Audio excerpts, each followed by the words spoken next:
زندگی میں لذت کو محسوس کرے جو عبادت کی لذت ہے.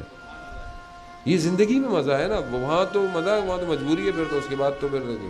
اور جوانی میں تہجد کی نماز اگر پڑھتا ہو تو بڑھاپے میں وہ مجبوری سے نہیں پڑھے گا. پھر جو جوانی میں تہجد پڑھے, جو نماز واجب بھی نہیں ہے سوچیں, اور وہ واجب سمجھ کے پڑھتا رہے کہ نہیں میں نے پڑھنی ہے, تو آپ سوچیں خدا کا فضل و کرم کیسا ہوگا اس کے اوپر.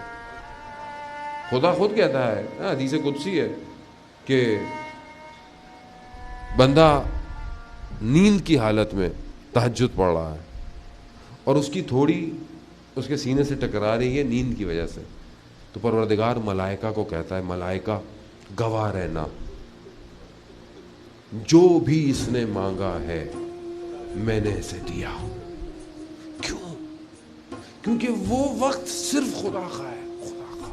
نہ کوئی مسجد میں ہے, نہ کوئی کہیں, کوئی دیکھ بھی نہیں رہا, کوئی دیکھ بھی نہیں رہا, نہ کسی کو دکھانے کے لیے کر رہا ہے. کس لیے کر رہا ہے؟ اور یہ ضروری بھی ہے, یہ جو آج ہمارے مسائل ہیں, چاہے انڈیویجول ہوں, چاہے سوشل ہوں, چاہے کمیونٹی کے ہوں.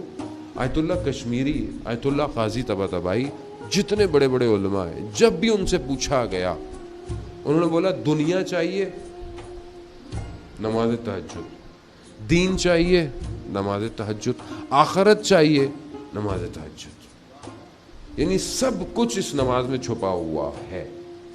اور ہمارے ایک استاد کہتے تھے کہ جس دن تم سے گناہ ہوا اس دن تم تہجد نہیں پڑھ پاؤ گے.